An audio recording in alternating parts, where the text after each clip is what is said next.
মুসলমান, আসমান কার? জমিন কার? কোরআনে আছে কি আছে না? কয়টা আসমান? কয়টা? 7টা। আল্লাহ তাআলা কোরআনুল কারীমের মধ্যে বলছেন, আল্লাযী খালাকা সাবআ সামাওয়াতিন তিবাকা মা তারা ফি খালকির রহমানি মিন তাফাউত ফারজি'ল বাসারা হাল তারা মিন ফুতুর।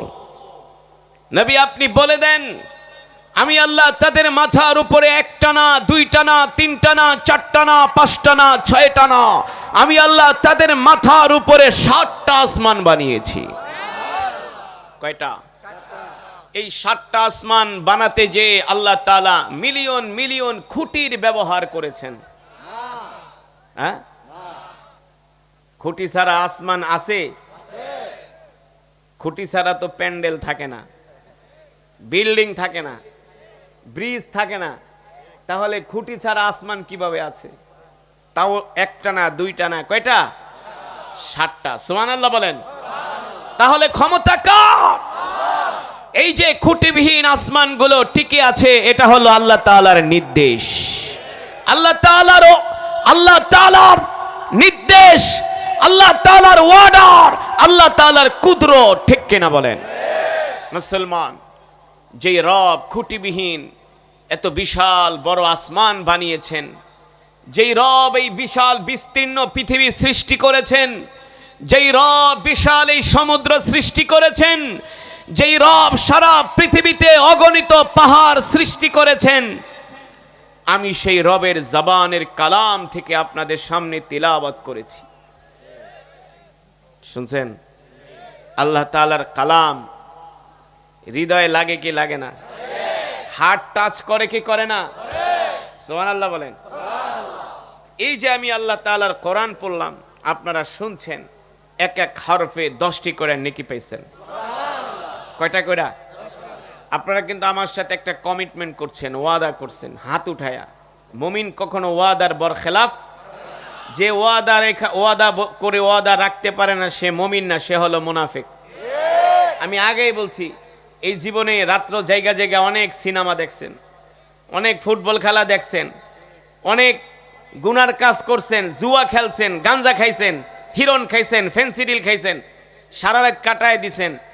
একটা রাতের মাত্র আধা ঘন্টা 40 মিনিট কি আমরা কোরআনের জন্য দিতে পারবো না?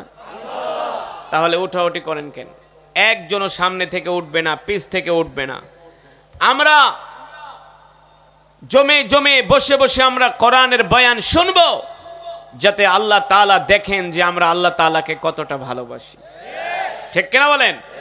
যারা কোরআনের মজমায় আসে তাদেরকে আল্লাহ তাআলা ভালোবাসেন, আর যারা কোরআনের মজমা ছেড়ে চলে যায় ওরা হলো শয়তানের বন্ধু, ইবলিশের বন্ধু। ঠিক কিনা বলেন? যে যেখানে দাঁড়িয়ে আছি দাঁড়িয়ে থাকবো, বসে আছি বসে থাকবো আল্লাহর কোরআনের জন্য। ঠিক কিনা বলেন? মুসলমান, যেটা বলছিলাম, আমি আপনাদের সামনে কোরআনুল কারীম থেকে তেলাওয়াত করেছি, আপনারা শুনেছেন। এক একটা হরফের বিনিময়ে আল্লাহ তাআলা আমাদের আমল নামায় কমপক্ষে 10টি করে নেকি দান করছে। আমি যে কোরআন থেকে তেলাওয়াত করছি, এই কোরআন আল্লাহ তাআলার জবানের কালাম। শুধু একজন কারি সাহেব না, 2 জন না, 3 জন না, 5 জন না, 10 জন না, 1000 না, 2000 না, পৃথিবীর সমস্ত হাফেজ আলেম কারিউল কুরআরা যদি কোরআন তেলাওয়াত করে, কিয়ামত পর্যন্ত কোরআন পড়বে। এই কোরআনের তেলাওয়াত যতই হবে ততই কোরআনের মজা বেড়ে যাবে। ঠিক কিনা বলেন? ততই কোরআনের মজা বেড়ে যাবে। এই হলো আল্লাহ তাআলার জবানের কালাম। আল্লাহ তাআলার প্রিয় বান্দারা, এই কারণে এই কোরআনের তেলাওয়াত শুনে আল্লাহর নবীর হাতে কত কাফের কালেমা পড়ে মুসলমান হয়ে গেছে। ঠিক কিনা বলেন? মিস্টার আবু জেহেল দিনের বেলা কোরআনের বিরোধিতা করত, আর রাত্রবেলা আবু জেহেল আল্লাহর নবীর কোরআন শুনতে যেত। এগুলা তো বাস্তব প্রমাণ, বাস্তব। আবু লাহাবের মতো নেতা, আবু সুফিয়ানের মতো নেতা রাত্রবেলা মক্কার গলিতে গলিতে মাইকিং করতো, অ্যানাউন্স করতো, আর বলতো, এ মক্কার যুবকেরা, মক্কার মহিলারা, মক্কার বৃদ্ধরা, তোমরা কেউ মোহাম্মদের কোরআন শুনতে যাবা না। যদি যাও তাহলে তোমাদের 10 বছরের জেল দেওয়া হবে। যেই বড় বড় নেতারা কোরআনের বিরুদ্ধে মাইকিং করত, অ্যানাউন্স করত, মানুষদেরকে কোরআন শোনা থেকে বিরত রাখত, কিন্তু সেই বড় বড় নেতারাই রাত গভীর হলে আল্লাহ তাআলার কোরআনের কালিমের তেলাওয়াতের লোভ সামলাইতে পারত না। তারাই সেই কোরআন শুনতে যেত, ঠিক কিনা বলেন? মুসলমান, যেই কোরআনের তেলাওয়াত শুনলে পাথরের মতো হৃদয়টা মোমের মতো গলে যায়, ঠিক কিনা বলেন? যেই কোরআনের তেলাওয়াত শুনলে চোখ দিয়া ঝরঝর করে পানি আসে কি আসে না? আল্লাহু আকবার। ও যুবক বন্ধু, যদি সেই কোরআন দিয়া রাষ্ট্র পরিচালনা করা হয়, সেই কোরআন দিয়া যদি সমাজ পরিচালনা করা হয়, সেই কোরআন দিয়া যদি অর্থনীতি পরিচালনা করা হয়, তাহলে বাংলাদেশে কোনো অভাবী মানুষ থাকবে না। আল্লাহর কোরআনের আইন যদি, আল্লাহর জমিনে কোরআনের বিধান কায়েম হয়ে যায়, এই সমাজের ভিতরে মারামারি, কাটাকাটি, হানাহানি, চুরি ডাকাতি থাকবে না, ঠিক কিনা বলেন? বিশ্বাস করেন, এই পৃথিবীর নেতারা যতই গণতন্ত্রের কথা বলুক, যতই তারা গণতন্ত্রের কথা বলে, শান্তি প্রতিষ্ঠা করার কথা বলুক না কেন, তারা নিজেরাও জানে এই সমস্ত গণতন্ত্র দিয়া শান্তি প্রতিষ্ঠা হয় না। মানুষের জান মালের নিরাপত্তা দেওয়া যায় না, ইজ্জতের নিরাপত্তা দেওয়া যায় না। যদি আল্লাহর কোরআনের আইন পাশ করে এই জমিনে যদি আল্লাহর কোরআনের বিধান মতো মুসলমান চলে, রাষ্ট্র পরিচালনা করে, তাহলেই কেবলমাত্র একমাত্র মুসলমান তাদের জান মাল ইজ্জতের নিরাপত্তা পাবে। কিন্তু এই কথাগুলো মুসলমান বুঝতে চায় না, ঠিক কিনা বলেন? এই যে দেখেন, গতকালকের ঘটনা, 2 দিন আগের ঘটনা, মিরপুর পল্লবীতে একজন বিএনপি নেতাকে প্রকাশ্যে দিবালোকে গুলি করে হত্যা করছে। দিবালোকে প্রকাশ্যে গুলি করে হত্যা করছে। এই যে বাংলাদেশে এত খুন হয়, আজ পর্যন্ত পুলিশ, সেনাবাহিনী, র্যাব তারা এই খুনগুলো বন্ধ করতে পারে না। কারণ কি? কারণ হলো আব্রাহাম লিঙ্কনের এই গণতন্ত্র দিয়া এই পৃথিবীতে অন্যায়কে দূর করা যায় না, বরংস পৃথিবীতে দিন দিন আরো অন্যায় বেড়ে চলে, ঠিক কিনা বলে? কত খুনিদেরকে আজ পর্যন্ত পুলিশ ধরলো, কিন্তু তারা একদিক দিয়া জেলখানায় যায়, আর একদিক দিয়া বের হয়ে যায়। কিন্তু আল্লাহর কোরআনের আইন যদি থাকতো, তাহলে কোরআন অনুযায়ী তাদের বিচার করা হতো। কোরআন অনুযায়ী বিচার কি? তুমি যদি একজনকে হত্যা করো, তাহলে তার পরিবর্তে তোমাকে হত্যা করা হবে। এটা হলো আল্লাহর কোরআনের বিধান, ঠিক কিনা বলেন? কোন চোর যদি একবার চুরি করে ধরা খেলে, তাকে আশুলিয়ার সবচেয়ে বড় মাঠে নিয়া মানুষের সামনে তার হাতের কবজাটা ফালায় দাও, দেখবা এই জমিন থেকে চুরি ডাকাতি বন্ধ হয়ে যাবে, ঠিক কিনা বলেন? আমি গত মাসে ওমরা থেকে আসছি, সৌদি আরবের মক্কাতুল মুকাররমা থেকে আমি দাম্মাম যাব। দাম্মাম, মক্কা শরীফ থেকে দাম্মামের দূরত্ব হলো 1200 কিলোমিটার। কতশো? এই 1200 কিলোমিটার আমি একটা গাড়িতে করে দাম্মামের দিকে যাচ্ছি। রাত 3টা বেজে গেছে, মরুভূমির মধ্যে দিয়া গাড়ি চলতেছে। 300-400 কিলোমিটার মরুভূমির মধ্যে কোনো ঘর বাড়ি নাই, মানুষও নাই, এমনকি একটা লাইটের আলো নাই, একটা লাইটের আলো নাই।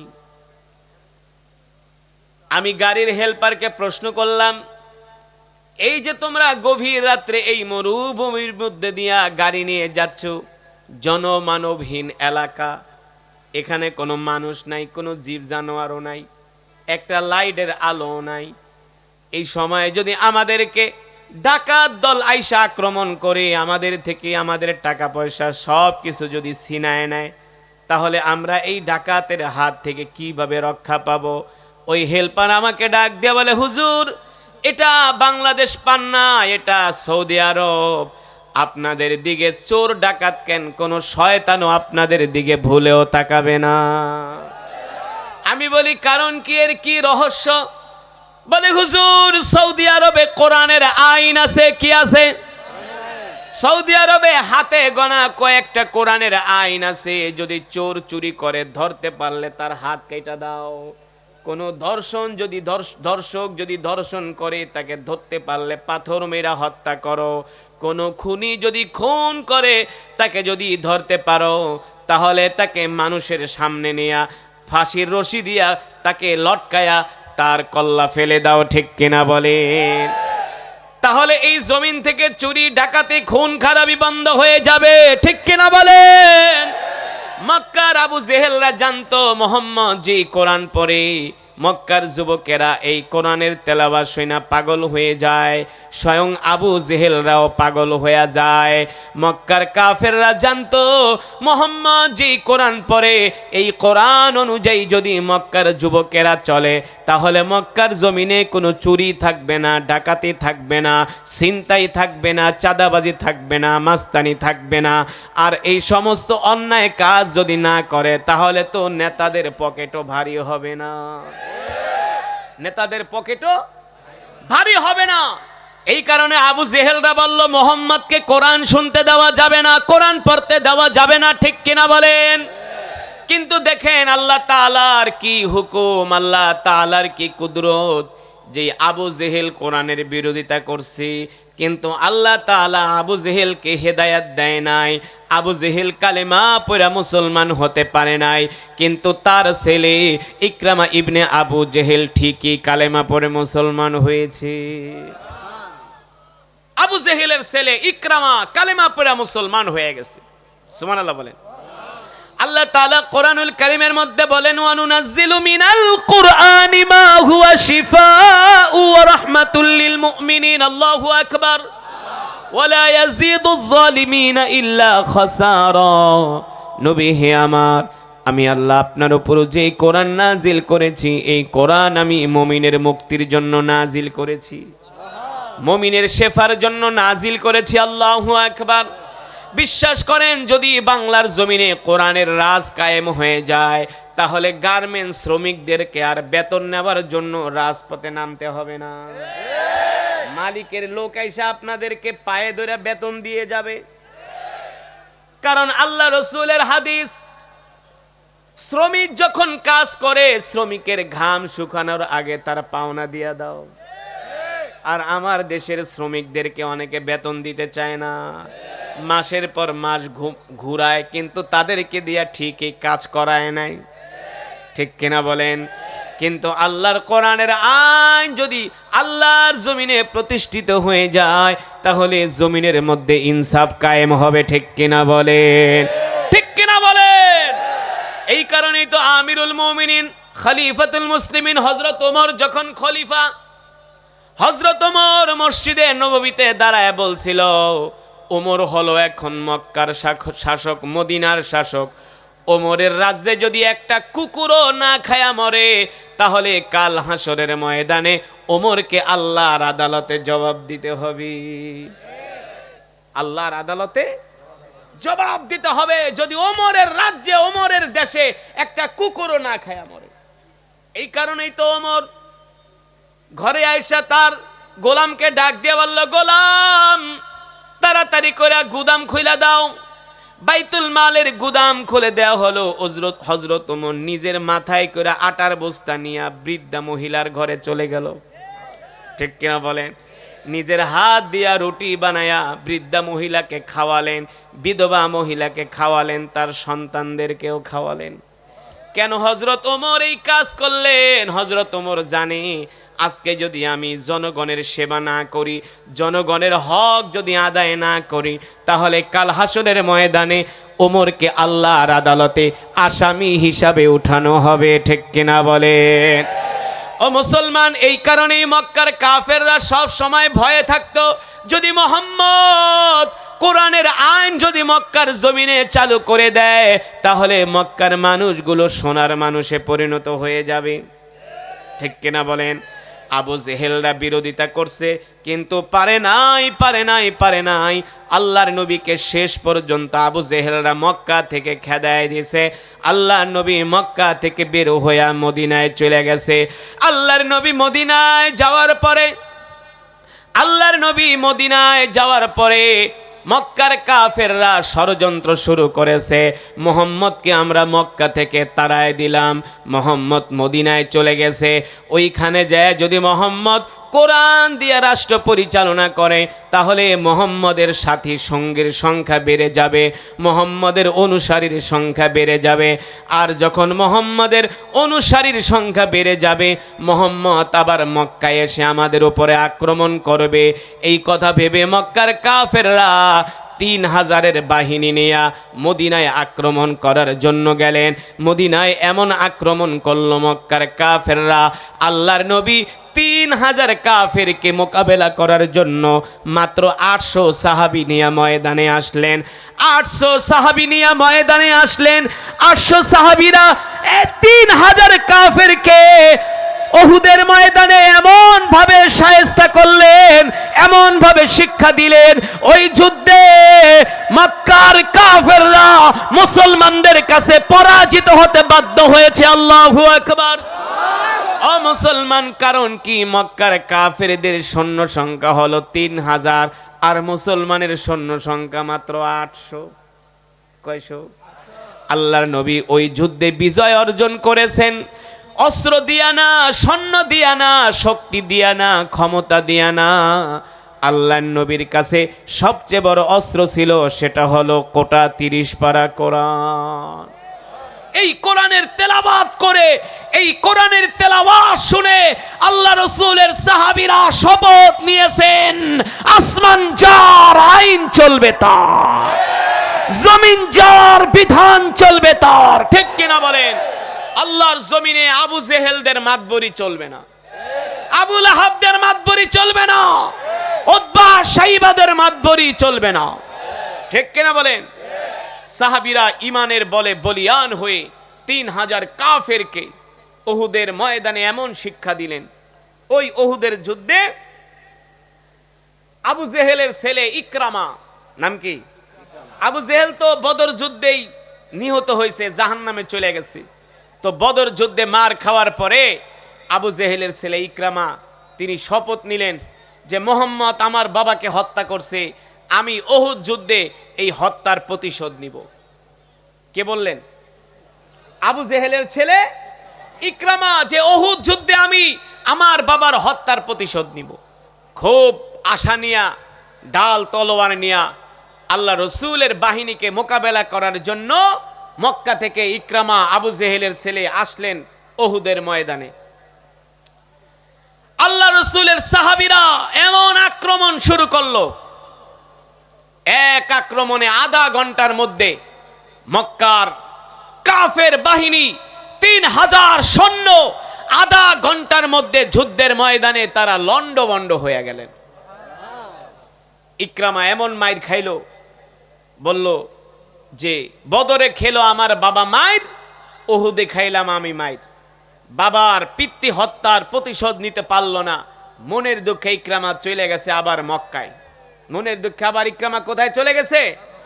মক্কায়। আল্লাহর নবী মক্কা থেকে হিজরত করার পরে 10,000 সাহাবী নিয়ে আবার তিনি মদিনা মক্কা বিজয় করার জন্য রওনা হলেন। কয় হাজার? 10,000 সাহাবী নিয়ে আল্লাহ নবী মদিনা থেকে মক্কার উদ্দেশ্যে রওনা করলেন।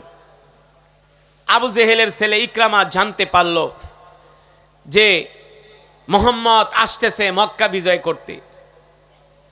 তিনি মক্কার কিছু যুবকদেরকে ডাকলেন, ইয়া আইয়ুহাস শাবাব তাআলাও, এ মক্কার যুবকেরা আসো,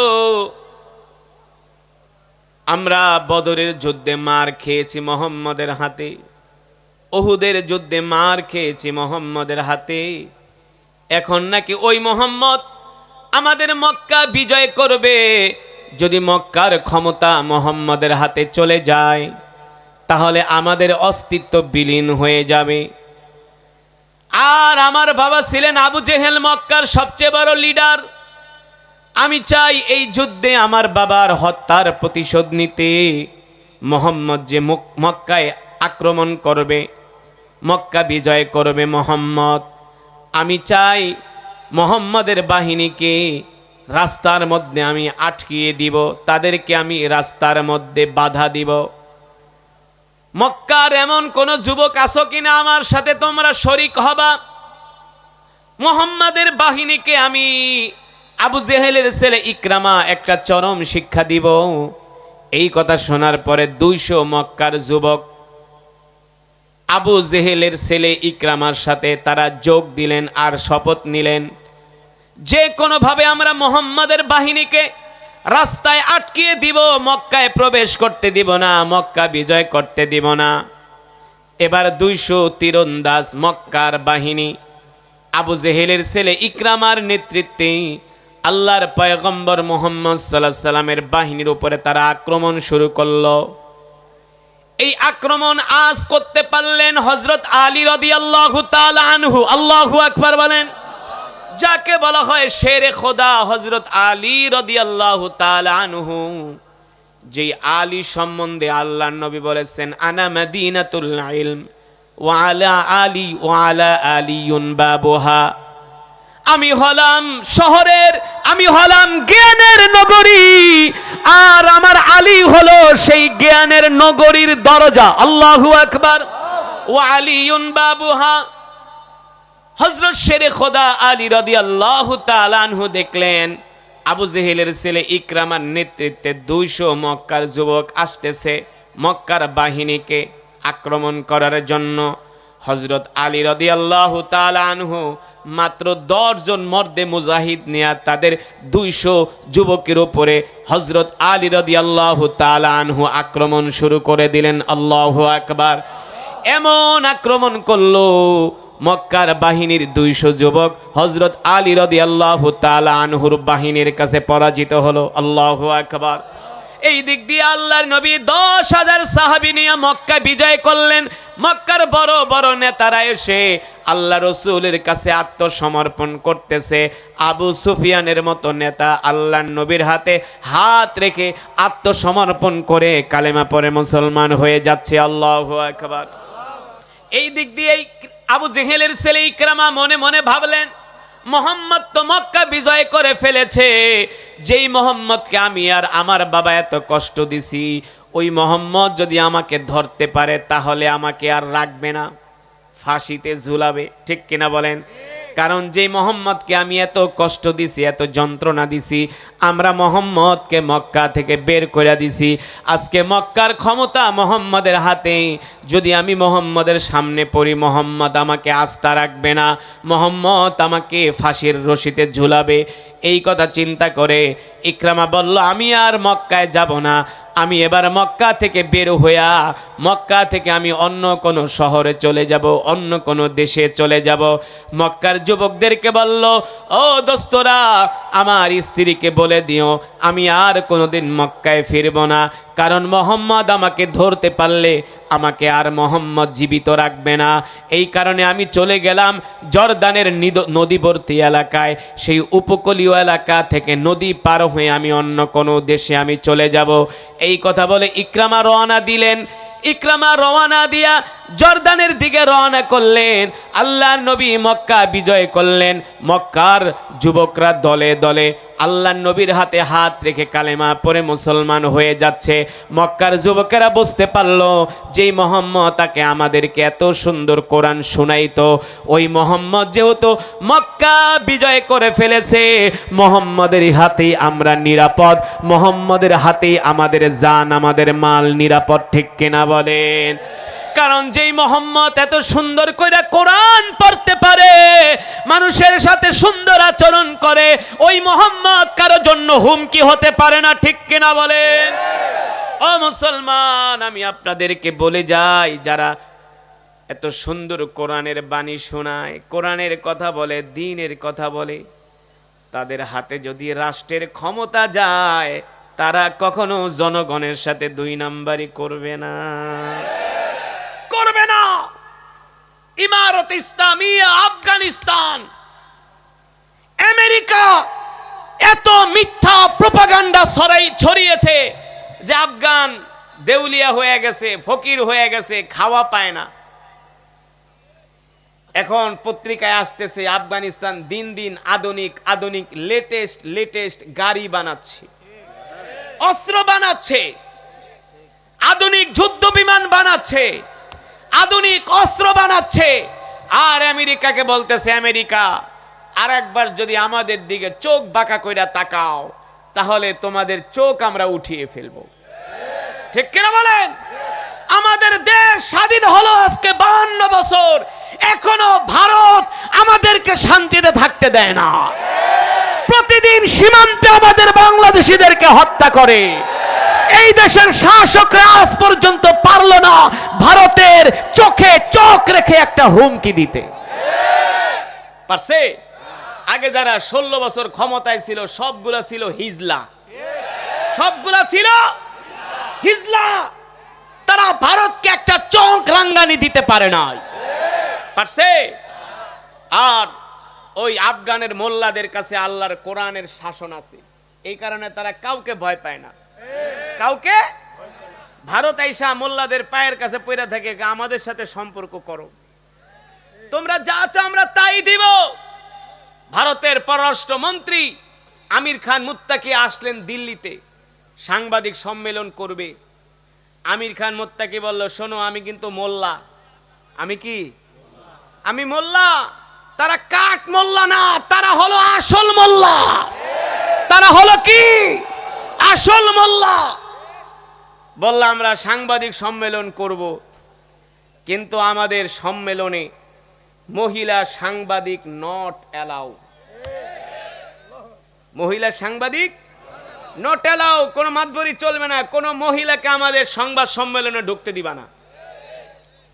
এই কথা শোনার পরে তো ভারতের ময়ূক রঞ্জন আছে না, একটা কুত্তা আছে না, মলম বিক্রেতা, হ্যাঁ, হাম্বা হাম্বা করে, ওই হাম্বার মাথা খারাপ হয়ে গেছে। কই মোদি তো তাহলে মৌলবাদীদের কাছে তো মোদি মাথা নত করে ফেলেছে। আরে বেটা,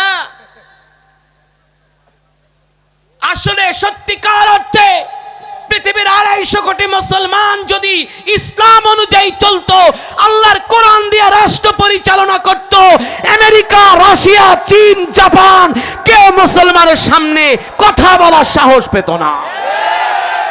কিন্তু সব তো দালাল, সব। সৌদি আরবের বাদশাহ মোহাম্মদ বিন সালমান একটা দালাল, আর আমিরাতের বাদশাহ জায়েদ আল নাহিয়ান এটা হলো একটা কুত্তার বাচ্চা। সুদানের আফ্রিকার গরিব কালো মুসলমানদেরকে ওরা হত্যা করতেছে, জানেন না আপনারা? এমনি সুদানের মানুষগুলো খাবার পায় না, শুকায় এক একটা কাঠ হয়ে গেছে, কাঠ। পুষ্টিহীনতায় সুদানের মানুষগুলো মরে যাচ্ছে, খাবার পাচ্ছে না। এই আরব আমিরাতের বাদশাহ জায়েদ আল নাহিয়ান, ইসরায়েল মিলে সুদানে শুধু স্বর্ণের জন্য সুদানের হাজার হাজার মানুষদেরকে তারা হত্যা করছে, শুধু স্বর্ণের জন্য। তো এই আরব আমিরাতের ওদেরকে কি আপনারা মুসলমান বলবেন? মুসলমান বলবেন? ওরা যে এত আরাম আয়েশে আছে, শুধু আল্লাহ তাআলা ওদের মাটির নিচে তেল দিছে, তেলের কারণে, স্বর্ণের কারণে। ঠিক কিনা বলেন? যদি তারা বুঝতো আল্লাহর কোরআন অনুযায়ী যদি তারা রাষ্ট্র পরিচালনা করত, তাহলে আমেরিকা, রাশিয়া আজকে মুসলমানদের ধারে ধারে ভিক্ষার ঝুলি নিয়ে ঘুরত। কিন্তু আমরা তো সেই কোরআন দিয়ে রাষ্ট্র পরিচালনা করতে পারি না, কোরআনের শাসন আমরা প্রতিষ্ঠা করতে পারি না। এটা আমাদের ব্যর্থতা। যেই কোরআন আমি আপনাদের সামনে তেলাওয়াত করলাম,